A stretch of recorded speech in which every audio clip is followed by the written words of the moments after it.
Welcome to this edition of the Economy and Politics Show. I am Ottoabasi Abasiekong. Today, as we continue to look at Nigeria and the quest for competitiveness, I have with me, featuring in this edition, the Director General of the National Council for Competitiveness in Nigeria, Mr. Chika Mordi. You're welcome, sir. It's great to have you. Thank you very much, Ottoabasi. Right. Now, competitiveness is a key indicator for nations today in engagement. And the first question I'd like to ask is, how competitive is Nigeria when we look at Africa and also among emerging economies? We know that Nigeria has been rebased as the largest economy, but let's look at the competitiveness of Nigeria in the context of Africa and emerging economies. At the moment, we don't have a very good ranking, either globally or within Africa. In terms of the popular ranking indices, we ranked 120 out of 180 thereabout countries. In the World Economic Forum's GCI, the Global Competitiveness Index. And the story is not much different in terms of the World Bank IFC's Doing Business Index.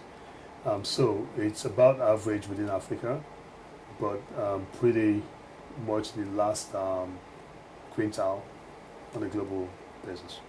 Yeah. And you know, when you're ranked like that, you need to take clear steps to upscale and, of course, improve your engagement. And I believe that's why President Jonathan set up the NCCN and appointed you, who he said has vast experience in investment banking and will bring competitiveness to Nigeria. Now, what are the competitive sectors in Nigeria that Nigeria can begin to engage in? You know, Professor Michael Porter wrote a book on competitive advantage of nations in 1990, and it talks about nations engaging based on the fact sectors they have that can be competitive. Okay.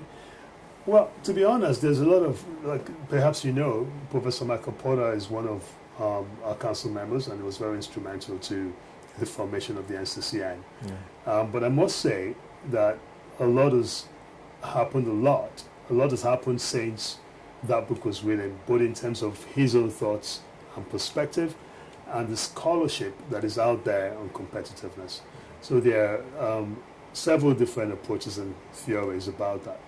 But what I think is most relevant to us as a country, as Nigeria, is how can we unshackle entrepreneurs in this country?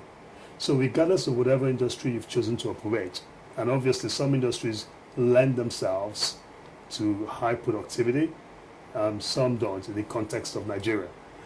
But regardless of your choice of industry, how can we unshackle the entrepreneur? How can we allow him focus on his business and allow him be productive in that business in a way he would be if he was in a country that has a more competitive environment? And I can expatiate on that.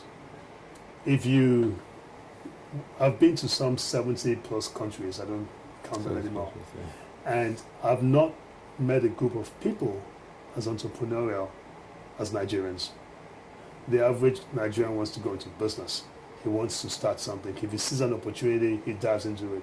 If people start going for meetings somewhere, in a matter of days, people are selling food and are selling whatever outside the location. And they're coming up with business ideas. That is the Nigerian spirit of entrepreneurship. Unfortunately, it is shackled, it is held down by a legacy of wrong policies that have manifested in challenges for infrastructure, challenges in terms of registering or starting a business, challenges in terms of logistics support for business, challenges in terms of trade, being able to import things with ease and cheaply, and being able to export things with ease and cheaply, and a variety of other things that, as we speak, I probably will shed some more light on those things. But the bottom line is, if you want to start a business in Nigeria, say you want to be a hairdresser, and the same person with the same skill is starting that same hairdressing business in a place like, say, England or Singapore. Yeah. They are vastly different experiences, and it's far more productive to do it in England than in here. I mean, outside the business itself, what I mean is those factors that the environment, right, that are specific to that environment. Yeah. So, using our hairdressing anecdote, if you're in England, it will take you less than 48 hours to start a new company, have a set, get in. That's the doing business process. Yeah, 48 hours. And within that period, you could apply for a license, and definitely within a week, you get a license to have a barbering salon if you meet whatever the requirements are. If you find where you want to locate your salon, in a matter of, and you negotiate your rent, you pay down 2 months equivalent of rent, and you have a 5-year lease. You buy your equipment. If you don't have money, you can approach a bank, or you could hire purchase the equipment and pay down maybe 3 months, 4 months of it upfront, and a down deposit, and you have all the equipment. Now you plug them into electricity, just notify the utility, they come, hook it up, maximum 48 hours. You plug into electricity, you connect to the water mains, and you put an alarm system or whatever, you open for business. You can now focus on the business itself. How do I do hair? How do I get customers? Try doing that in Lagos. It's a whole Your expense will be different. So you get a place that you're going to pay 2 years or 3 years rent up front in cash. You're going to buy your equipment very likely in cash, 100% of it. You're going to probably buy a generator. You're going to probably, after getting NEPA to connect you, which takes a long process and is expensive, you would need to buy a tank and fill it with diesel. That's working capital for the generator. You need to probably sink a borehole or have a water tank, and then you're purchasing water. Then you probably need 2 security guards day and night, and you put a big gate before you're ready to start. So the capital required, when I think of working capital and capital expenditure for that same business in a poor country, relative per capita income wise, is multiple times that of the other country, and the running costs are higher. Now, if I'm taking from what you said now, you talked about unshackling entrepreneurs and also the issue of decadence of policy, which Nigeria, the government, I'm seeing to the Industrial Revolution policy, doing business committee, and of course the NCCN is coming to leverage on. But we have arable land, we have huge extractive deposits, and we've had this also challenge of buying refined petroleum products even when we have the numerous crude reserves. And also, these are things that I feel should also be part of the competitive indicators. What is being done? What is the NCCN going to be doing to ensure that these are put up as our competitive values in engagement? You raised some very good points, and I go back to what I said earlier on. There's a legacy of failed policies. I think the greatest injustice we had as a country was having this misfortune of military dictatorship rule the country for decades. So the military dictatorship really affected. It will take a long time. We'll begin to get out of it now that we're having solid political and economic reform, and it's taking root. So you don't wake up overnight and undo the damage that's been done. But fortunately, the country is going in the right direction. Okay, there's solid macroeconomic stability, 6-7% growth for almost a decade. Inflation is down single digits. You have basically incredible fiscal restraints, hardly any deficit financing, despite an election year coming.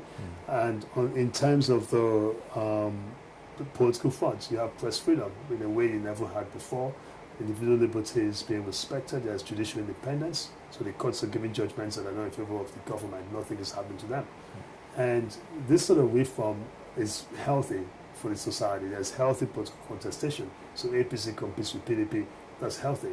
This is what helps improve a society. So we're making very solid progress in that direction. Political will-wise, yes.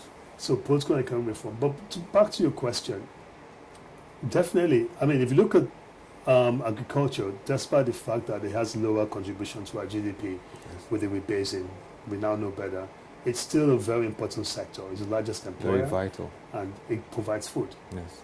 Now, one of the statistics I saw that really had me disturbed, right, was more than 2/3, more than 60% of all the crops that are harvested in Nigeria go to waste. go to the West. They perish because we're not able, the farmers are not able to get them to the market on time, or unable to store what they don't sell or process it. So it just goes to waste. So if you can reduce that by half, you've doubled food production in Nigeria, as in food that actually gets to people. Just that single act. Right. And you talked about, you raised a couple of things again about the economy and what resource we're doing materials about and low-level that, industrialization. Like the rest of it. I wrote an op-ed in one of the newspapers, and I've been advocating, in the NCCN has been advocating to privatize the refineries. I think it's long overdue that it's not been done. I think it's wrong. I know there are obviously political considerations, but the refineries need to be sold, and sold very quickly. We're at 19.6% of capacity production last year. This year, there's a claim that it's moved up to 26%. But even if it has moved to 26%, can you imagine running a business as a private company and 74% of your capacity is not being utilized, when 100% of it will be bought? There's demand for 100% of it. That is our situation today. So we're importing these products, spending a lot of money on the refineries every year without seeing a commensurate increase in the capacity utilization. Now, if government sells those 4 refineries, they get money, and then they stop spending money, and the Nigerian public gets quality fuel at a lower price. So it's long overdue, and it should be done. Finally, who is Nigeria's primary competitor when it comes to competitiveness? Yes. I don't like to say it that way, because I think... South Africa, which country? I don't like to say it that way. Honestly, I think Africa, whether we like it or not, a lot of people see Africa as one entity. Of course, it's 53 countries and the rest of it, but people just say, Africa. And a lot of people who invest or who do analysis tend to bulk us as one. And we have to understand that if the image of Africa does not improve, Nigeria's image would suffer as a consequence of that. So I'm keen to do that. The way I like to say it, I like to look at emerging markets as a whole and say, who are the alternative economies? And I would say Jim O'Neill, who's a friend, talked about the mint economies. And I think if we're thinking of the mint and the BRICS, then I see this as rivals for Nigeria for capital, for resources, and for vigorous competition in the marketplace. So Mexico, definitely, Indonesia, to a large extent Turkey, and even Brazil, and to some extent Russia. We compete for various forms of capital, consciously or subconsciously. And I think Nigeria is in one of the best positions of all these countries. And the reason why I say that is that geographically, we are almost midway between the major markets of the world. So Europe is, a few hours away by air, as is the US, as is Asia. So we're almost central. We have an English-speaking population, which is the advantage. All these other countries, none of them has a natural English-speaking population. And then we have farm entrepreneurship. So now that we're getting our act together in terms of meaningful, fundamental change, reform across the lines of, economic management and across the lines of politics, and very vigorous governance contestation in terms of, the politics we have in an electoral process, and also business government policy contestation. So it's now private-public, which is what the NCCN is all about. And we're emblematic of that whole process. So I'm very optimistic about the future. I'm very excited about where Nigeria is going. If we continue making these right steps, then definitely Nigeria of the next 5 years is going to look more like the Brazil of today. Thank you very much. Very optimistic, very inspired, and I believe that in 5 years we will look at the index of the GCI and Nigeria would have changed in terms of ranking. Oh, absolutely. Thank you. I expect that. Thank you, Mr. Chika Mordi. Thank you.